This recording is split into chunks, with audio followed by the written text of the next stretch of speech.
Profesor José Gregorio Afonso, ¿cómo cierran los universitarios venezolanos este año 2023? Bueno, en una situación verdaderamente dramática. Es decir, nos aproximamos a 2 años sin aumento salarial, con lo cual nuestra situación de pobreza se agudiza en forma tremenda.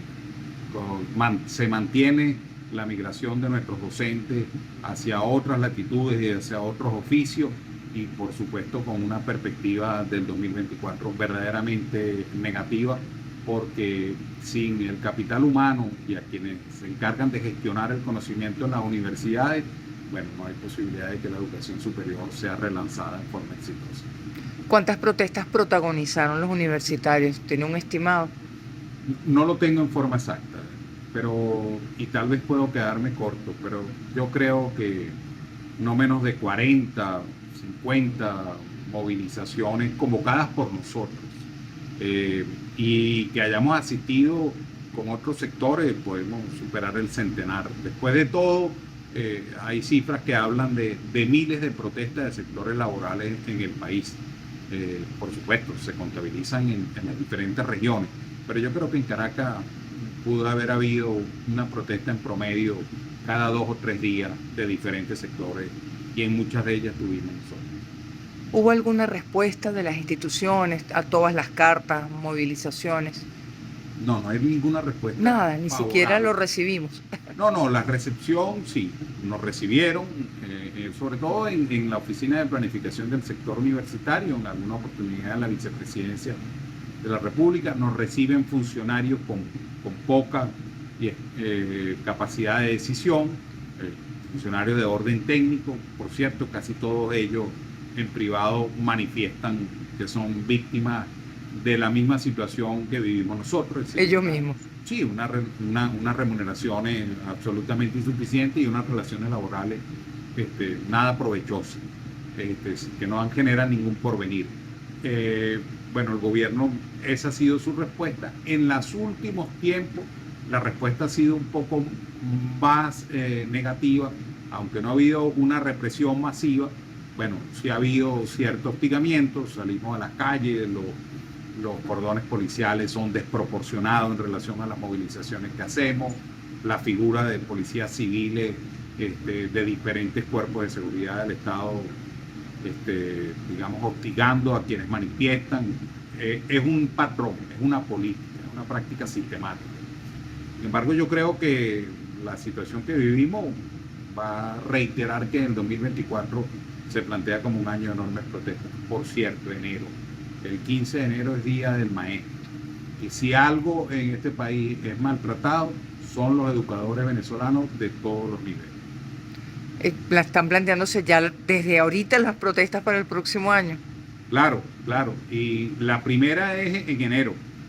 En enero lo que planteen las organizaciones del magisterio venezolano la vamos a apoyar los universitarios, y debe apoyarla la sociedad en general, porque al final del día los docentes de básica y diversificada educan a nuestros hijos, y nosotros formamos a los profesionales. Es decir, la lucha de los educadores no es una lucha que puede ensimismarse dentro de las instituciones educativas, sino que es una lucha que debe estar interpretada por la sociedad toda. Es decir, la única posibilidad de progresar y generar bienestar para el país es que la educación funcione bien. El salario, ustedes han insistido en esto, profe, es un asunto académico. ¿Por qué? ¿Qué repercusión ha tenido esa frase, por ejemplo, aplicada a la UCB este año? Bueno, la primera es que, es decir, la única manera de atraer nuevos talentos y de conservar a los que tenemos es con condiciones laborales que permitan a la gente mantenerse. Bueno, al tener las remuneraciones tan bajas como las que tenemos actualmente, prácticamente vivimos un proceso de desalarización, tenemos una crisis en el relevo docente. El promedio de edad de nuestros profesores es 63 años. La facultad de profesores activos más joven es ciencia, con 50 años. Entonces, bueno, tenemos una pérdida del capital humano verdaderamente importante. Entonces, ahí hay una implicación. La generación del relevo docente en el país está severamente lesionada. Y luego, anualmente estamos perdiendo entre un 25 y un 30% de los profesores formados. A veces se logra la reposición, pero son profesores que van entrando en el primer nivel. Y eso, bueno, por supuesto que pierde el país porque es parte del patrimonio científico de la nación. Las perspectivas para el próximo año, según datos extraoficiales, indican que no habría aumento salarial. Profesor, ¿cómo van a enfrentar esto? Bueno, hay unos datos extraoficiales que hablan de un 10% de aumento salarial y un 70% de la bonificación. En cualquier caso, al hablar del 10% de aumento salarial, es interpretar que no hay aumento salarial. Es exactamente lo mismo. Serían 13 bolívares, lo cual en esa misma perspectiva es verdaderamente terrible. ¿Cómo lo vamos a enfrentar? Como lo hemos venido enfrentando. Es decir, reclamándolo en las instituciones, denunciándolo, demandándolo y en cualquier escenario en que podamos. Los escenarios en la calle, en las instituciones nacionales, en las instituciones internacionales, los organismos internacionales, seguir demandándolo. Es decir, nosotros estamos absolutamente conscientes que lo que logran los asalariados en este país, sobre todo la administración pública, nunca es un derivado de decisiones unilaterales del gobierno. El gobierno unilateralmente lo único que sabe es arrebatar derechos laborales, no conceder. Lo que logramos en algunas oportunidades es producto de nuestra lucha. La indexación de los bonos es producto de nuestra lucha. Bueno, ya está absolutamente claro que aquí no puede haber ningún cambio en salarios o en bonificaciones si eso no está calculado a través de un esquema de indexación. ¿Cuáles son las aspiraciones, al menos las que usted plantearía como docente, como profesor universitario para 2024? Bueno, nosotros la aspiración concreta en materia salarial es que el salario mínimo pueda situarse en $180 y que eso tenga incidencia en todos los tabuladores salariales. En este caso, nosotros hemos dicho que en la tabla de los profesores universitarios iniciaría con $726 el primer nivel y $1.184 el de más alto nivel. Esa en materia salarial. La otra es que pueda concretarse un resultado de los espacios de diálogo social que hay en Venezuela mediados por la OIT, porque nosotros creemos que hay que recuperar el valor del trabajo. Si no existe negociación colectiva, si no existe diálogo social, no es posible recuperar el valor del trabajo. Es decir, no es las bonificaciones y no es este esquema unilateral el que lo va a lograr. En los países en donde hay mayor desarrollo, sus trabajadores son protegidos, son fuertes y son consultados a la hora de tomar decisiones de este tipo. ¿Qué puede hacer la OIT que no haya hecho hasta la fecha? Bueno, la verdad que yo creo que la OIT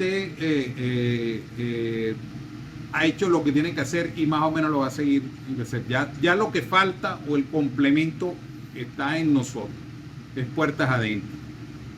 La OIT ha obligado al gobierno a que tenga que reconocer a las centrales sindicales, lo ha obligado a que tenga que sentarse en la discusión, ha levantado el informe de encuesta que ha permitido en el mundo visibilizar la crisis en el sector laboral, que no es solo salarial, es de todo tipo: pérdida de la libertad sindical, hostigamiento y judicialización de la práctica sindical, trabajadores presos, presentándose en tribunales con medidas cautelares. Esa es la realidad de Venezuela. Eso lo ha puesto la OIT en relieve y sigue insistiendo en que permanezca el foro de diálogo social. En consecuencia, yo creo que, por lo menos para mí particularmente, el examen de la actuación de la OIT en Venezuela es verdaderamente favorable. ¿Puede haber un conflicto universitario en 2024? ¿Lo han discutido? ¿Se lo han planteado? Bueno, nosotros comenzamos enero con asamblea. Claro que puede haber un conflicto, es decir, universitario en el país en general, de movilizaciones, porque si no hay resoluciones a la crisis, todo el mundo no se va a ir del país. Sí, los que se quedan lo van a reclamar. Este es un gobierno que ha desconocido los reclamos del sector universitario. Y si las universidades para este año se pintan como se están pintando, sin presupuesto y sin salario, bueno, no es posible la gestión académica, no es posible. Es decir, creo que sobrecargar sobre los hombros de los trabajadores universitarios la gestión de la educación pública. El gobierno no puede abandonar esa responsabilidad. Es decir, la educación pública es una responsabilidad prioritariamente del gobierno, no puede descansar sobre los hombros de los trabajadores de la universidad. ¿Con quién hablaría del gobierno si tuviese la oportunidad, profesor? Ministro del Trabajo, ministra de Educación Universitaria, el jefe del Estado. Con todos ellos, con todos ellos, con todos ellos, haciéndoles la salvedad que no hay diálogo ni cierto ni confiable si no tiene resultados. En este país en los últimos años no ha habido solo déficit de escenarios de diálogo, algunos han ocurrido. Lo que ha habido es déficit de resultado de esos diálogos. Eso es lo que se requiere. Yo creo que ya son muchos años de crisis sostenida y las repercusiones sociales son muy grandes.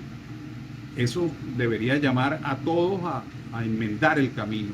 ¿Sí? No es tremendismo decir que urge un cambio de rumbo para Venezuela. Muchas gracias, profe.